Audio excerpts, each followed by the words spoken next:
And tonight, my guest is Ben Stanley, the founder of Enhanced Football. Enhanced Football helps Aussie rules footballers improve your skill and AFL performance with online kicking analysis and/or private coaching.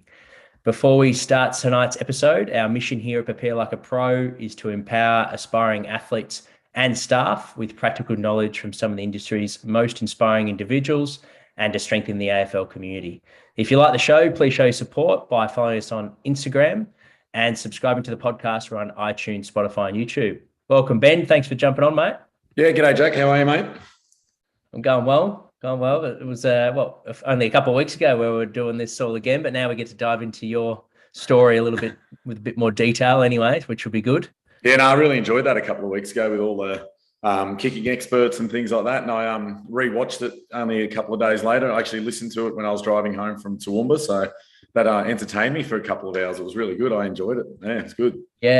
Yeah, I've had a few footballers reach out and say, "Where's the kicking podcast? I want to listen to Ben Chucko's episode." I said, we haven't quite released it yet on the podcast, but you can watch it on the YouTube. Yeah. YouTube's good now. If you've got the premium account, I didn't realize this recently. It acts like a podcast. You can switch off your phone and actually listen now, which is handy. But yeah, for the podcasters out there, it is coming. We'll release the bite-sized episodes in the next coming weeks. I think Choco's is next week, and yourself, Ben, in a couple of weeks. So stay tuned. It was really interesting when they. I had to leave, but then when I re-listened to it, when they started interacting, and I think Choco sort of started it, where he just was really interested in the torpedo and picking Nathan Chapman's brain and all that. And it was really interesting to hear the discussions and them all learning off each other. And I just thought it was brilliant. The biggest takeaway for me, because it's not my area of expertise, is that there's a lot of momentum with what you guys are creating online in face-to-face with, I guess, putting a bit more time and effort into how important skill is for football. But also the tactical, ability that how you can influence the game, like how they'll kick. If you can kick well over a zone, you're going to all those defensive zones that everyone puts so much time and energy into. If you can kick it over the top, it's a pretty exciting thing to think about. Yeah, I just got sent a link actually to I think it was Footy Classified, and they were talking to Matty Lloyd and Ross Lyon about the value of kicking, and just about how we all look into these tactics and structures, which are fantastic. But at the end of the day, goal kicking is the most important thing in our game. And Matty Lloyd was going through it. Ross Lyon actually he didn't mention Kevin Ball's name, but he mentioned they had a biomechanist when he was at Fremantle. So I'm guessing that was Kevin Ball. And they really honed in on the kicking technique. And then they asked, do clubs have a goal kicking coach? And they sort of come to a consensus at the moment, probably not. Some clubs may, but they don't have that sole person working on goal kicking. It might be a forwards coach that occasionally, jumps in and says he's a bit of a hand with a routine and things like that. But there's a real space for it, I think. Goal kicking's number one. Kicking is king. Get the experts in and, help out if people need it.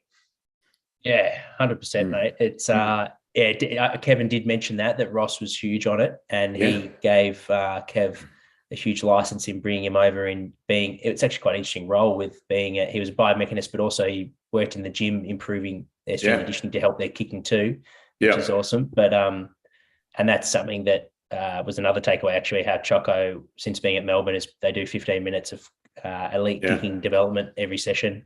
Like you said, it's just fundamental. But like Matthew Lloyd with his goal kicking, if you can kick and get that routine down pat, it's pretty effective. It certainly did well for him. And they put up a couple, I think they mentioned Aaron Norton at the moment, who's an absolute star of the game, but his goal kicking lets him down a little bit. And all they pointed out was, and they're spot on, is that he just doesn't get the momentum through the footy that your Locketts did, that your Dunstals did, that your Lloyds did. They even had Peter McKenna up there, Bernie Quinlan, all those. When you break it down, they got their body in line to the target and they got momentum there. So, there's one thing for him, that there's a takeaway. I'd be listening to Matty Lloyd if I was him.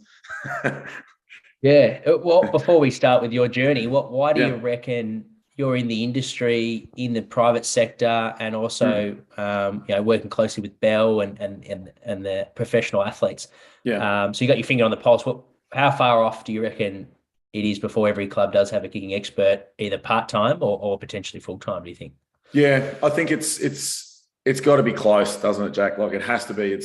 I think we're realizing now that skill and kicking is king in the game, and it just hurts you if you got a couple of players on your team that can't execute the skill. So I suppose it's all very relevant to the COVID situation and how the AFL is going, and you know more about that than me, Jack, and what sort of budgets they've got at the moment. But I think there's a huge space, whether it's part-time or even a full-time role for a skills or kicking coach in AFLW 100% and in AFL men's as well. Yeah. I guess for the coaches listening, that's an opportunity to set yourself apart, do some workshops, and make that a real strength of your coaching, because it's obviously super competitive to be an assistant coach at an AFL club. But if you can be the kicking coach, that might not be as competitive, do you think? Yeah, I would say so. Like you look around, and social media isn't everything, but there's a few of us on social media, and it's growing, isn't it? Like there's starting to be a bit more interest in it, which is great. So yeah, it's getting around, the word's spreading, and I know myself.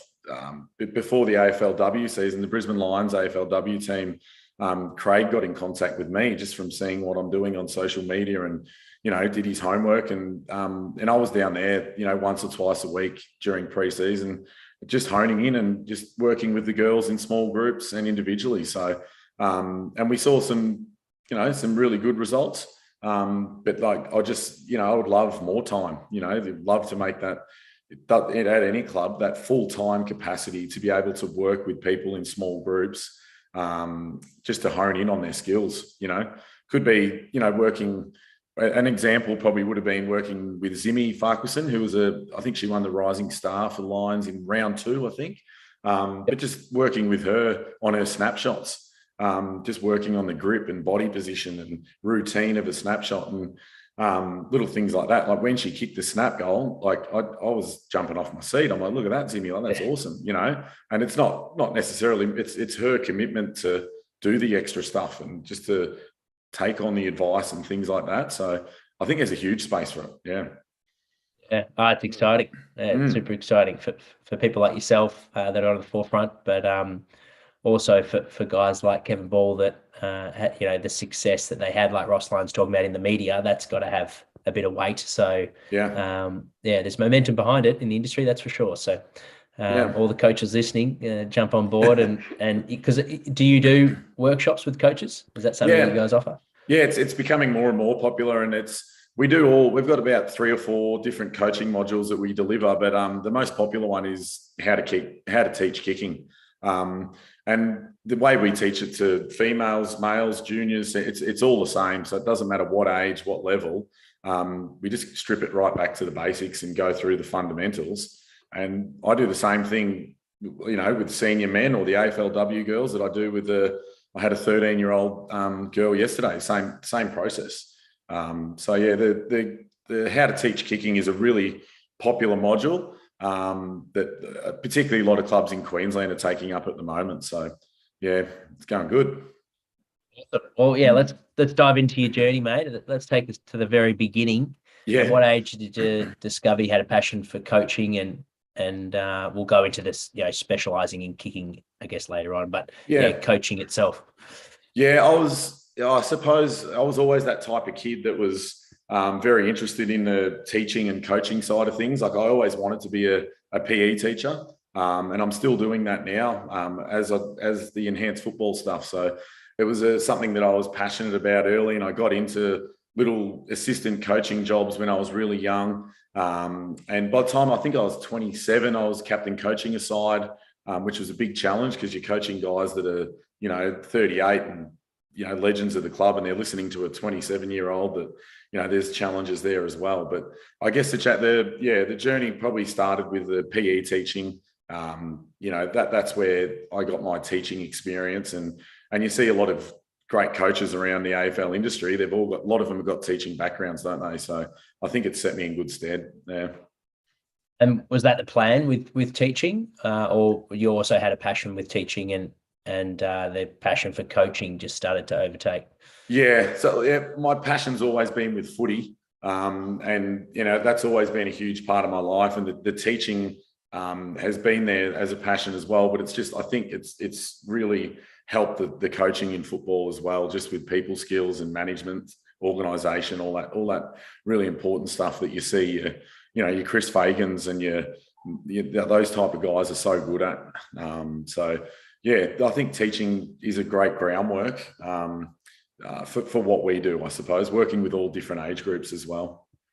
Yep. And you obviously had some strength to be recognised as a player coach at the age of 27. Like you mentioned, there was some older peers. So was that something that then you started to grow confidence yourself about being a coach when you were taking on that title, or were you already pursuing leadership positions at that stage and it was something that you were attracted? Yeah. I guess I was always involved in leadership positions as a player from that 22 to 27.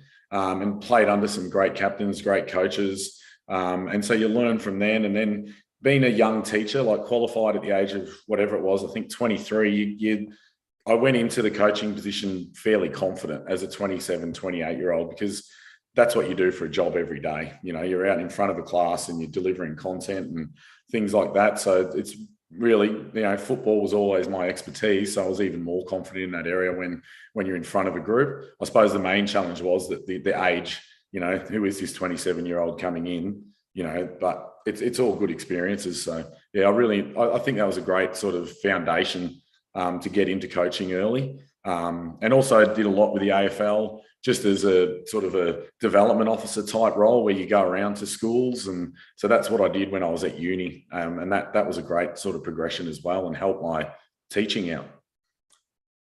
It sounds like you were busy. You were keeping yourself productive through that period. Yeah. Is that advice from any influences around the time? Like, talk us through, did you have mentors or were you sort of forging your own way? What did sort of your development look like at this stage in your career? I guess my dad was probably my biggest mentor. He was very good footballer himself and probably one of the best coaches I've ever had as well. It was just a great people's person and manager and really got the best out of his players just through, that really motivating and encouraging and supporting coach that kept things, kept everyone together. So he was probably my main mentor with the coaching and teaching side of things. He didn't have the teaching background. He's still with us. He's a plumber, but just that came naturally. So I suppose that's where that came from. And early on, probably another coach that didn't coach me, but was an ex-AFL player was Nathan Clark, who was on the Brisbane Lions list, probably played about 6 or 7 games. He was a coach, went down and coached East Lakes as a young captain coach as well. So really leaned on him for some advice as a young captain coach and just sort of tried to learn some lessons, what he went through as well. So yeah, Nathan Clark, he's a ripping coach up here in Queensland as well. And he's involved in the Simon Black Academy at the moment. So continually looking at what they do and learning off Clarkie and those type of blokes. They're really good football people. Yeah. Yeah, on that topic for development and learning, so mentors are obviously important, like you mentioned. What are some other sort of ways and methods that you've used to sharpen your craft over the years? Yeah, I guess just taking up any opportunity, whether it be with the beauty of probably my other job as a PE teacher is coaching different sports, viewing different programs from basketball to volleyball to water polo. They've done a bit of work with rugby union and things like that, just through the PE teaching. And you'll learn a lot from, and you've probably done the same, Jack, where you go to other sports and you look at that and you take little bits from other sports and think, hey, this is what maybe can improve our game as well. And you look at a lot of AFL programs that they get rugby league and rugby union blokes to come in to help with their tackling. And why wouldn't you? Like, let's get the experts in and let's learn off other sports. I love going to watch junior soccer training. The organisation and the progressions and the structure they have around training, to me, is just it's a really high class. And I can go to any club and look at that, and I just look at that and how can I implement that into AFL sessions? How can I educate coaches, particularly up here in Queensland, to sort of look like that? Because I think, obviously, being a world game, they're probably a little bit ahead of our industry at the moment. Would you agree with that, or is that with rugby with league? Soccer? Nah, probably soccer. Sorry, yeah. From the technical side of things. Yeah. I just look at some of the programs, and I think we can learn a lot. And you'll notice a lot of AFL coaches that they do travel and go look at programs over in Europe and, in the States, whatever it is, and learn from other sports. So I think that's a big thing in our code at the moment. Yeah, 100%. I did notice that Sam Mitchell was actually big at that on Hawthorn from the technical side. Was he? Yeah. And that's where I grew awareness of it. That how and Clarko is well known for, like you said, just getting on and networking with lots of head coaches in all other codes like NFL and just taking bits and pieces. It also probably gets you thinking a bit more laterally, doesn't it? If you get stuck in a bubble in anything in life, you can be quite narrow-minded. Whereas if you sort of have that exploration mode by looking at different things, you might not think of something until you see something done differently. So I like it, mate. That's a really good point. And I think I think there's a lot of coaches when I go around and travel to clubs. I think that's because they've grown up in a footy environment. And we need to look outside our bubble a little bit as well. So that's what we're trying to do, and we're just trying to get better. And so hopefully we can assist other coaches with that as well. And with that, as you sort of process, as you're going about working on ways to work on your craft over the years, like, will it be something through research that you've seen and you're like, oh, that tickles your fancy, so you'll sort of focus on that for a few weeks and sharpen that area of your coaching? Or is it more needs basis depending on certain athletes that you're working with, and you've got an athlete in mind that you're working on one-on-one and you're thinking, okay, this drill's not working, I need to go find another drill? Like, take us through sort of your thought process on when you're researching. Where's the why coming from? I guess, what's the purpose? I think it's a needs basis. We're working with so many different people, and there's no one fix for one athlete. Like we're working with different size athletes, different shapes, different genders. So we will continually try things, and sometimes it just doesn't work. So that's what we try and do. We're looking for other solutions, and it's a bit of trial and error sometimes, Jack. Like we're not going to get it right all the time. Sometimes you might just nail it and the kicking technique's working and it's all looking beautiful, but other times it just might take a little bit longer. Very individual needs basis. I think we've got to be willing to trial things and be willing to fail, fall forward and fail, and then try again and come up with a new strategy. So that's what we're continually doing. And it's a big challenge because we're working with kids of 8 years old to dads that are 50 that want to learn kicking to teach their sons or mums, and we love doing that. It's so good that we've had a few recently. So I reckon it's awesome doing that sort of stuff too. It's great, mate. I love watching your YouTube clips, Instagram, the commentating as well. But you really break down the purpose of the drill. You can tell the teaching side comes through in your content. And that was another thing that just popped up in my head. Like Choco later on, once he had to go, mentioned how much he loved seeing you using the pills, and that's when he reached out to you. But he saw a clip or something like that on YouTube, and who's this guy in Queensland doing the drills using the precision ball, which is pretty cool in today's world. How if that happened 50 years ago, no one would really hear about it. But now we can sort of connect in that space. Take us through the creation of Enhanced Football. How did it all come about? So I've been doing it for probably a long time without the official sort of branding and things like that. So just been helping out some young kids on the Sunshine Coast for probably 7 or 8 years. And it hasn't been a big program, but just some individual kids sporadically throughout the years. And then, like many businesses, through the times of COVID. When I was at home teaching online, I just thought, a lot of people coming to me saying there's actually not a huge amount of AFL resources on YouTube online. And that's when the idea clicked. And I just thought, I'm really going to try to share as much as my teaching knowledge, my football knowledge from when I was young to now. I want to just share as much as I can. And I think that's why we've grown pretty quickly, is because I'm really willing to share. I'm not holding anything back. I just want to make coaches' lives easier. I want to help kids. I want to help senior footballers. And it's a bit of advice actually I got off Rugby Bricks. I don't know if you've seen him on Instagram. So I saw his Instagram and I just thought, mate, this is a brilliant account. And he goes into a lot of the kicking technique with the conversions they kick off the tee. And I've learned a lot off that, just looking at of his stuff and transferred it to AFL. But I just asked him for some advice, you know, what to do on Instagram. Because initially I thought, should I be sharing so much? And he goes, Ben, the key, whatever you got, you just got to be willing to share. You got to be willing to share it. Then when you create programs later on, people will be happy to, you know, to purchase it if your stuff's good, basically. And I thought that was good advice, you know, because I think some people do hold back. Like there are a lot of 100%. Yeah. There's a lot of AFL accounts out there that they're great. Don't get me wrong, but I still think they're holding stuff back. Like, just let's let it out there, and like your stuff's great too. Like all your exercises are out there. That's all your stuff you do for your strength and conditioning. Like it's there for if people want to find it, isn't it? I had the same advice early stages with Propelic Pro and Nicholas Scott, who ran a gym, and he said, yeah, always give first, and it does pay dividends later. And it just resonated with me. And I have had the same experience, man. I think it's just you just go for it. So it's just more motivating as well, because you're trying to discover new content, learn new things, and then understand it, and then to be able to then teach it.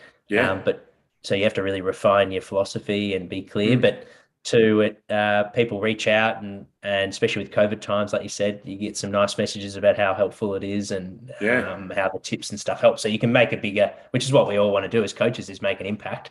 You can make it such a big impact by doing it. That way. Like I'm used to having an impact just with a team, and that's brilliant. Like it is a great experience to win premierships as a coach and have an impact on not just a team, but a football club community. Like that's a great feeling. And you've done that at the top level too, Jack, like where you're involved in a great environment. But what we're doing now, I suppose, is we're having an impact on people in Australia and around the world, which still astounds me. Like I get messages from Japan and Poland, and there's learning how to kick footy. Yeah, like it's amazing. And like you said, how good is it when you get those messages of people appreciating just those gratitude messages? And I reshare them, because I think it's for people to take the time to write a message and say thank you. I reckon it's amazing. So I really appreciate when that happens. It makes all the hard work worth it, I reckon. And talk us through. You've mentioned so have you got some coaches that help you out at Enhanced Football as well? Yeah, so probably the main one's Belle, and she finds it hard because the AFLW schedule and lifestyle is very challenging. These girls are just amazing. They're basically full-time athletes, you know, training as hard as anyone, but yet they're expected to work. And you know, she's got other jobs as well, and she helps me out, and she's trains as hard as anyone I've ever seen. So she'd be the main one, and then we just have some great coaches around the place that we get for our holiday programs and things like that. So, but to give you an example, Belle and I went to a great football club in Brisbane called Sherwood the other day. We left here at 6 a.m. in the morning. We did a clinic at 8 to 11, another one at 1 to 4, and then we trained their senior women's team 6 to 8, and we got home at about 10 o'clock. So, a big day, and I was pretty tired, but she had energy the whole way through. And if you've seen her play footy, and you've met her, Jack, you understand that she's just an energizer bunny. So it's good to have people like that around. Yeah, you can feed off them. That's impressive to do that off that's a solid day. It's a big day. and for those listening that are interested to work with yourself, like I mentioned in the intro, there's digital products and obviously face-to-face products. What's sort of that's one day in your holiday program, so you got holiday programs that you guys offer when it's not school holidays time. How does it fit in with your school teaching? Mornings.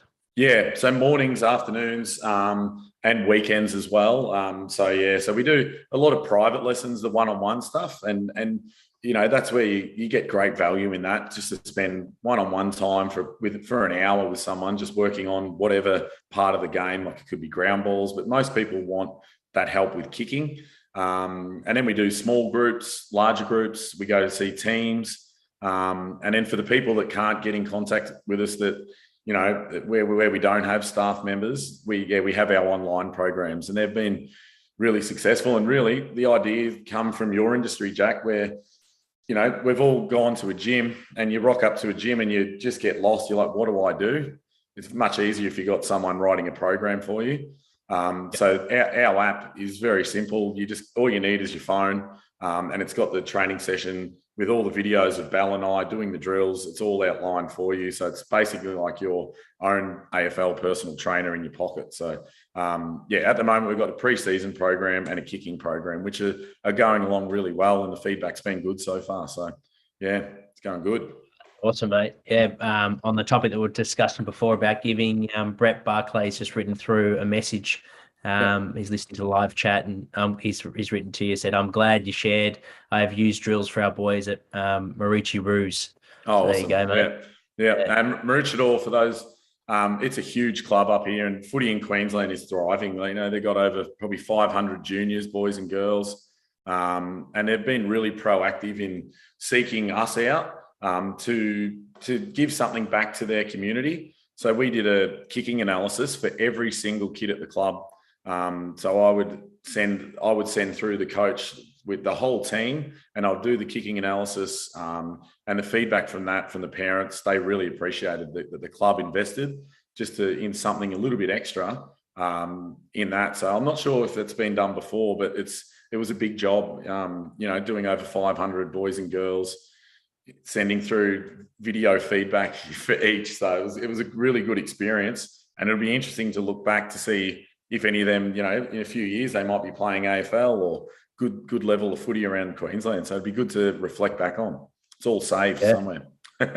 Yeah. So how did that practically work? Did they all film their own technique as a parent and send it through, or? No, I went out to training. So I'd go out and run like the 30-minute kick education session, like where we go through the technique, break it down, do some drills. And then I would film them as a team. So just get them rolling through, kicking on the run.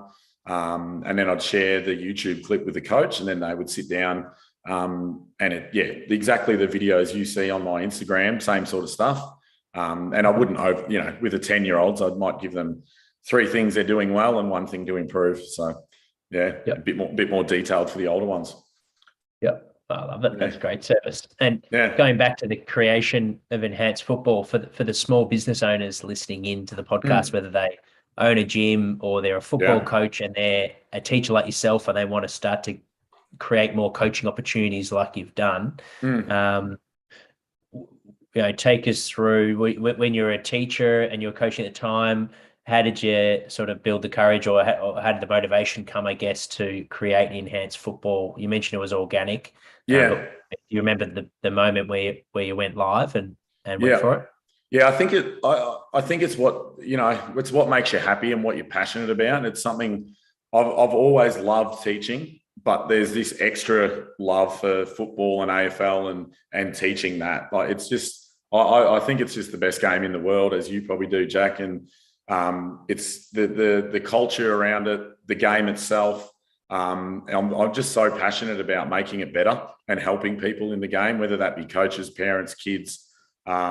And I suppose the thing that I didn't expect, and I was actually speaking to Bal the other night about it, was the passion I've got for women's footy now.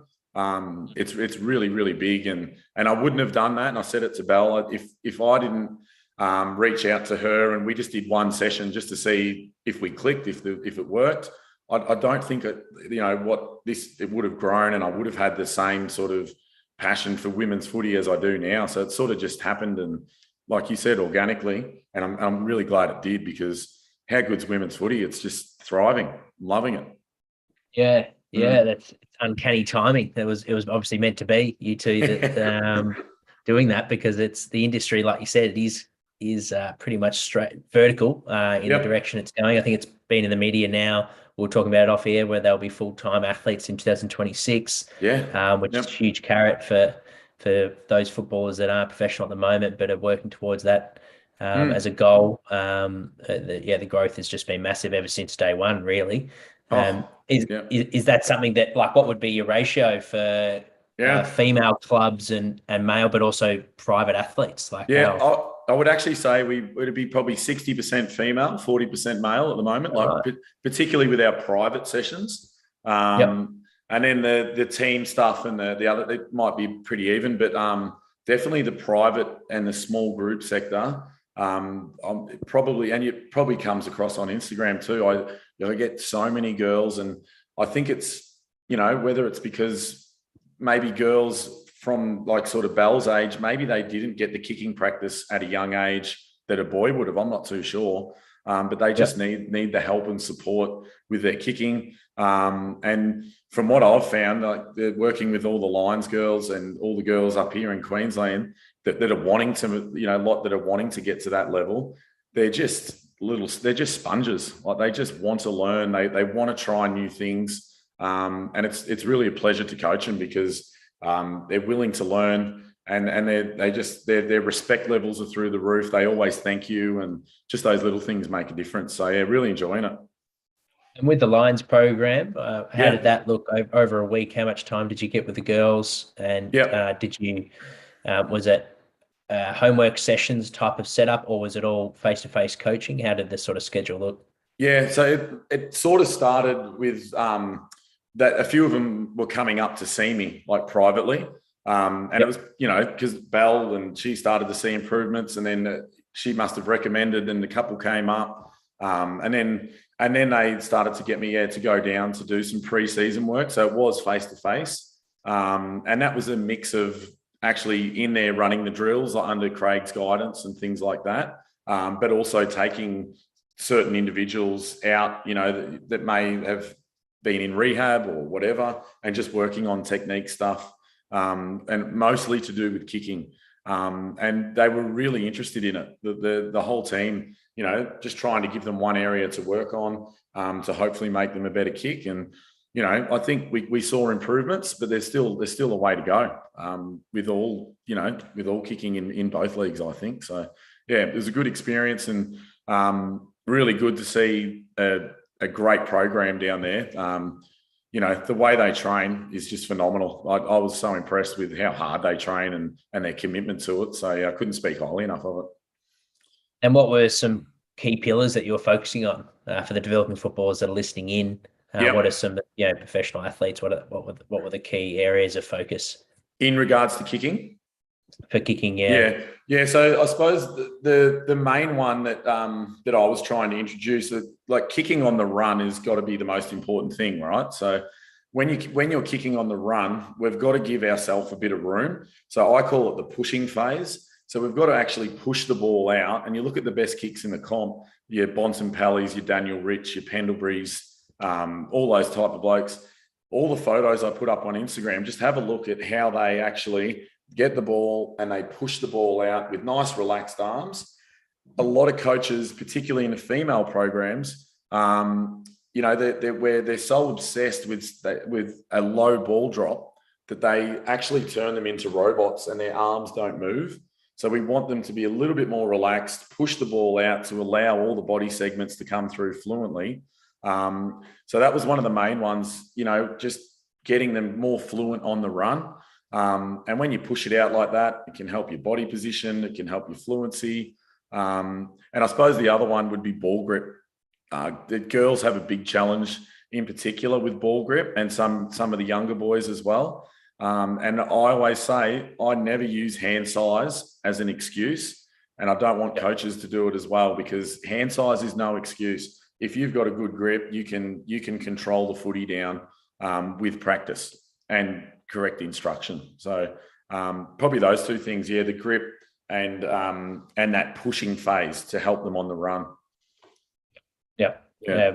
Another one's tuned in, Marie Putardi, and she's just written, have enjoyed your video content, Ben, and use them often for some one-on-one training. So awesome. We'll go into the challenges, both from a business point of view. You could talk about from a schedule point of view of managing, teaching, and coaching, or just coaching in itself. What's a big challenge that you've faced over the last few years since enhanced football's been released, and what did you learn from it? I suppose, yeah, the challenge with the balance of teaching and enhanced football at the moment, that there is potential there that that we could make this into a full-time type thing during the day, but it is a little bit hard because kids are at school, and that's where most of my clientele is in that that 18 to 10 to 18 region. So probably that's the challenge, is how to engage people during those times. And I suppose that's that online stuff, building that. But there's nothing like face-to-face, as you know, Jack, in your industry, the same, isn't it? So, the challenge of that, of scheduling in with the teaching and the enhanced football is constant. But that's just finding the right staff and all of those things that all business owners are got their challenges with. And what was the other one, mate?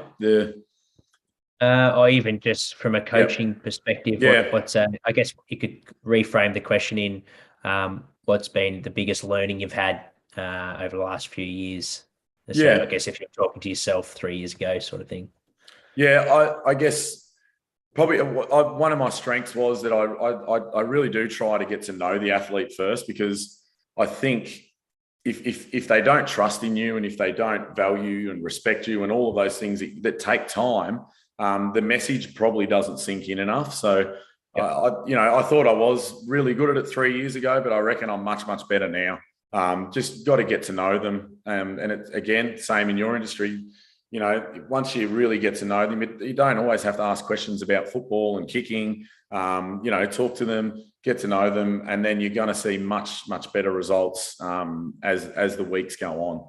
So that'd be my main sort of little bit of growth through there. And I guess probably one of the other ones that coaches feel, and I feel, when you get bigger groups, the challenge is that differentiation of, we've got all different levels of footballers. We want to challenge the top end. We want to push the bottom end to try and improve. And, we don't want the top end to get bored, all those type of things. It's one of the main questions coaches ask me, and it's still one that I find, particularly at junior level, is probably the hardest thing to deal with, is how do we cater for such a wide variety of different learning styles and stages of learning, I suppose. So it's a tough one. That's a good topic of discussion for the coaches tuned in. What are some actionable tips that you found useful to help, like you said, keep the best kickers still engaged and getting something out of it? The ones that maybe are lacking confidence or new to the sport, that aren't as skilled, making sure they've got a focus area, and then the middle tier as well. So that, like you said, there's 3 different tiers. How do you tackle that? And it's one that at a club level, which there might be coaches listening, that is hard. Like, you don't want to always just group your top 6 players together, because that can cause some issues with culture and confidence and things like that around the club. So, and it's also important to note that, it's important that the better players are mixed in with your middles or your lesser end players, because they're going to learn by watching and feeling and seeing what they're doing as well. So I just think you've got to mix it up. You've got to give the top end players a chance to mix with each other. But you've also, you just got to be flexible and put a bit of variety in there, I suppose. That'd be my advice. And what about from the digital side of things, for those that do have a digital business? You mentioned the impact it can have by knowing your athletes, having that connection, that rapport. I work remotely as well with athletes, and I guess this is probably a selfish question that I'm asking you, but you're working with digital products where you might not see the athletes. What are some ways that you go about building that relationship with athletes that are following your app? You may not see them. They might not be booking private sessions either on Zoom. What would be some ways to try and build that sort of connection, do you think? It is really hard. Excuse me. We're using a platform called Max One, and it's an American platform that they use in the college system over there. And I suppose the only way, and I've got a lot of clients that I haven't actually had a face-to-face chat like this, but we've got a service within the app where we're constantly messaging them, asking for updates, seeing if they need more support, anything like that. And some get back to you, some are happy just going along because it's quite interactive, as your stuff would be. But yeah, it is hard, isn't it? It's a hard one. As long as you're just communicating as much as you can, offering support. Some will take it up, but some are happy just to go on their own journey, I reckon. Yeah, it's a good point. I guess at the end of the day, if they've got a good platform, like you said, the main purpose is the structure and direction, and if the videos are doing the job and then they're getting that service, then they're happy. So it's I guess it is a bit different probably to then more the face-to-face element. Is that how you sort of see it? Yeah, it is. Yeah. But yeah, it's just something that I think it's important to have for any of the business owners. Excuse me. Yeah, it's an important thing to have an online program, I think, as you're offering. And you know, it does take a lot of time, doesn't it, Jack, with all the videos and the planning of the programs. But once it's in place, it can go along pretty well. So yeah, we're pretty happy with the progress of it. And check out Max One platform if other businesses want to look at that, because I've been pretty impressed with their process and their communication throughout as well. Yeah, we'll add the link in the show notes. Yeah, if people want to easily check it out.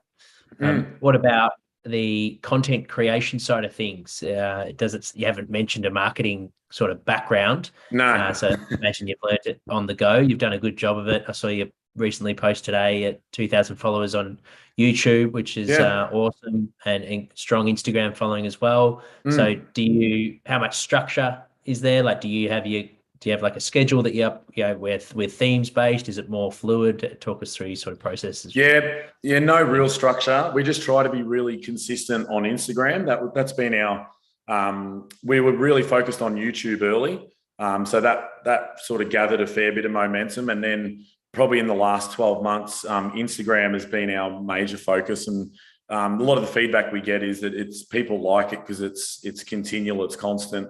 It's always there, and there's always helpful things. So as you know, it does take time. I still do it all myself at the moment because I find it's such specific information that I'm trying to educate people that I, potentially could get others to help, but I want it to be, really meaningful and valuable for our followers. And that's sort of the feedback we're getting. So, don't really have the marketing background, but learning as we go. And if anyone's got any tips how we can improve or get better, I'd love to listen and hear as well. So I enjoy it though. Do you enjoy that sort of stuff?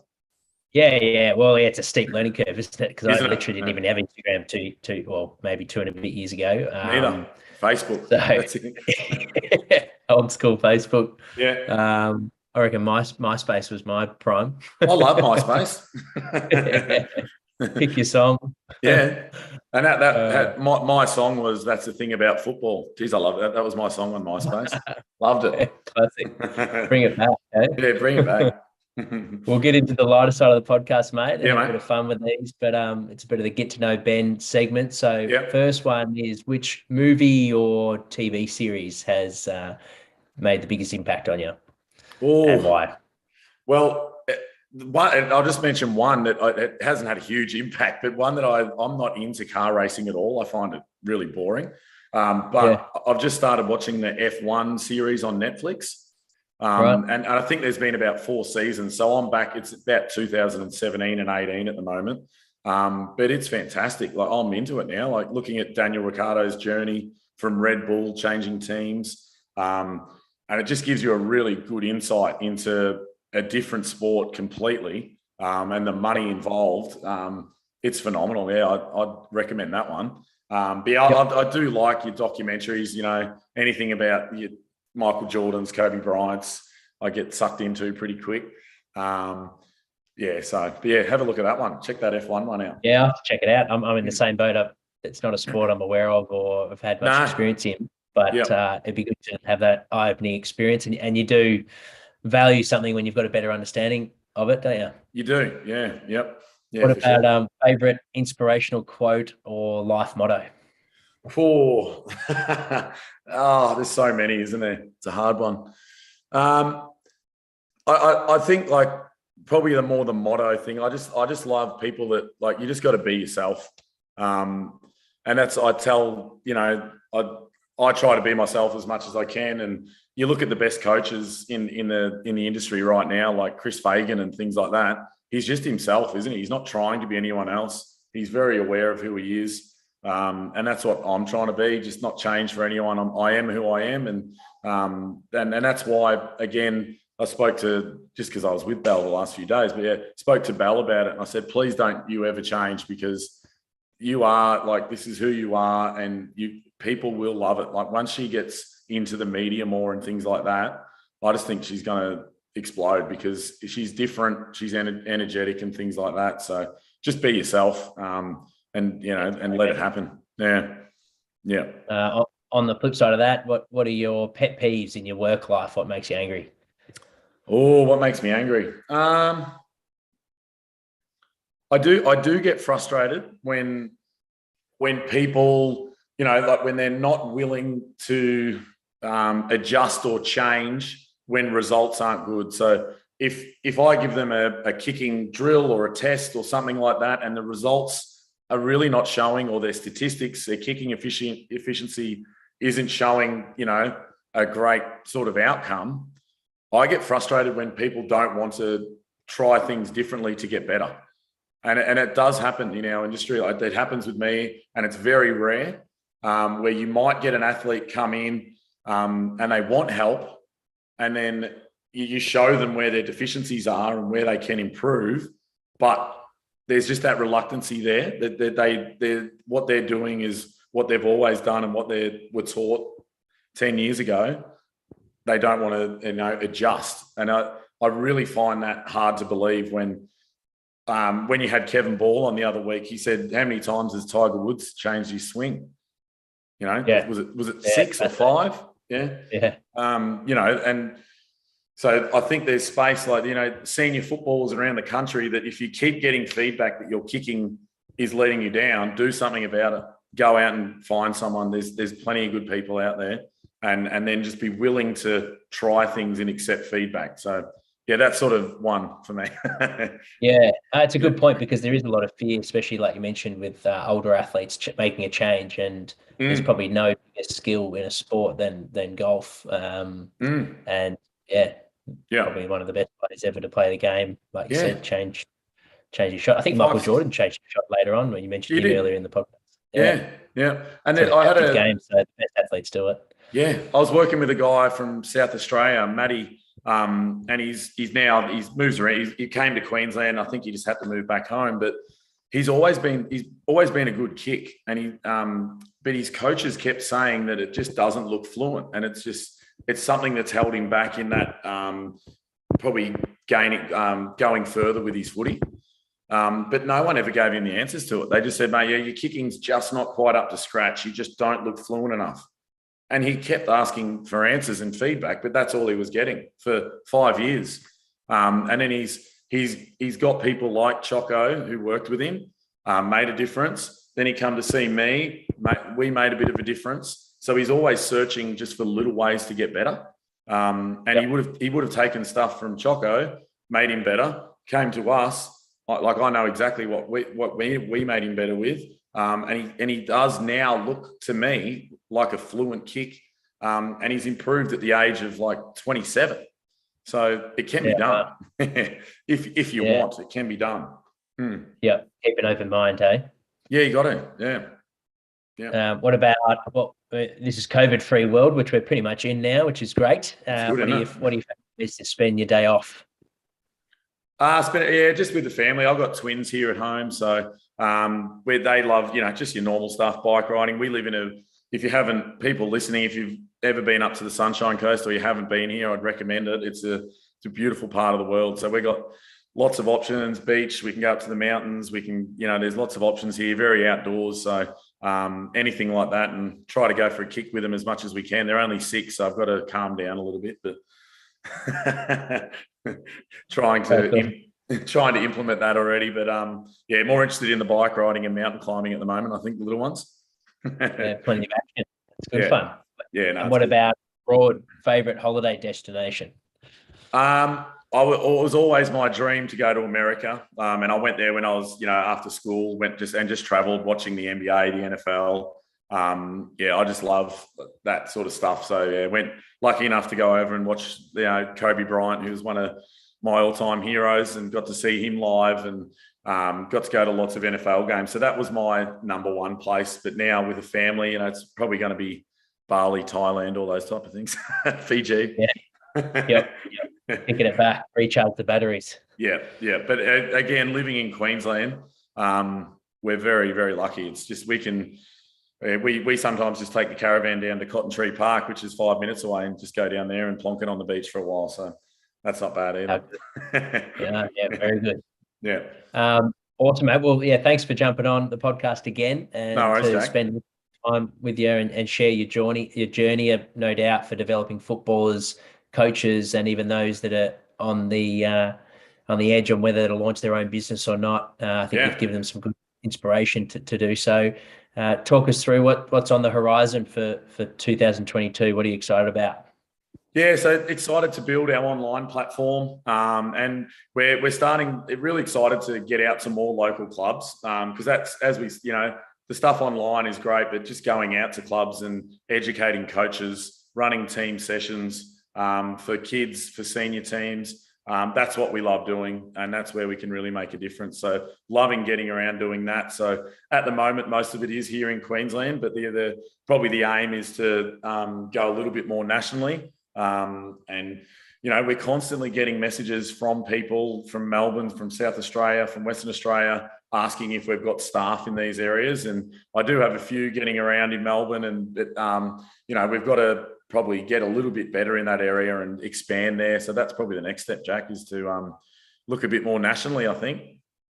That's exciting. Awesome, mate. Yeah, well done so far, and looking forward to the future is bright with an enhanced football. So looking forward to collaborating more, mate, with our brands. It's good to be able to connect through these platforms and like you said, give as much content as we can to help footballers. For those that are interested in working with you, where's the best place to head? Yeah, just probably Instagram. That's because I'm always on it. Just DM us on Instagram. If you want to make it more formal, enhancedfootball@gmail.com. But looking...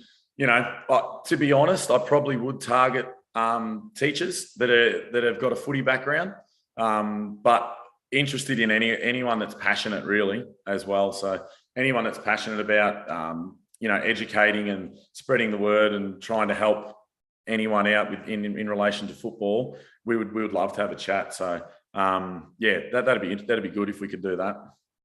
Awesome. Yeah, we'll add the links and your email in the show notes. So for anyone listening in the podcast world, head there and hit up Ben, and you never know what will come from it. Have a chat. You never know. You never know. Well, thanks again, mate. Who's your tip for the grand final, Jack? Men's? Melbourne. Melbourne, of course. Yeah, okay. But to be honest, it would be right now if I would say just logically, it looks like pretty strong squad. With good momentum and good belief, which seems to be a big factor in finals. Yeah. What are you thinking? It's hard to know who's second. And Brisbane, Doggies had a good win. Brisbane probably the second team. They're looking strong, and they're strong at home. I think they are. They've got a busy record in the last 40 games at home. Yeah. So I initially threw a bit of a weird. I thought I just threw Sydney out there early. I still think Sydney can grow, but probably Melbourne or Brisbane. I went to watch Brisbane on last night, and they do look good, and they've still got some strength to come back in with, like your Eric Hipwoods. And so if you get Hipwood, McStay, and Joe Danaher up forward, there's some three big pillars that I reckon could cause some damage. So be interesting, be good. Yeah, it'll be exciting. Thanks, mate. Appreciate it. And really, I love what you're doing as well, mate. It's just, like I said, we're learning all off each other, and now I think that's the best thing. So it's really good. Yeah, 100%. Likewise, mate. And thanks for everyone that's tuned in. If you tuned in late during the live show, you can watch the recording from the very start. Definitely recommend it. Ben's dropped some solid gems all the way through from the very beginning. We actually had we didn't even muck around with an intro. We got straight into the good stuff at the start. So, make sure to tune in to the very beginning. You can do that on our YouTube channel, and then the podcast will be released next Tuesday. on our podcast platforms, where you can listen to any in the podcast directory, whatever your favorites are. Our next live chat will be with Justin Doherty, who's the rehab physiotherapist at the Sydney Swans. So I'll see you guys then. That's 8:30 p.m. next Friday, which is, what's the date today? That'll be about the 20th of May, would be my guess. But I'll post it now. So.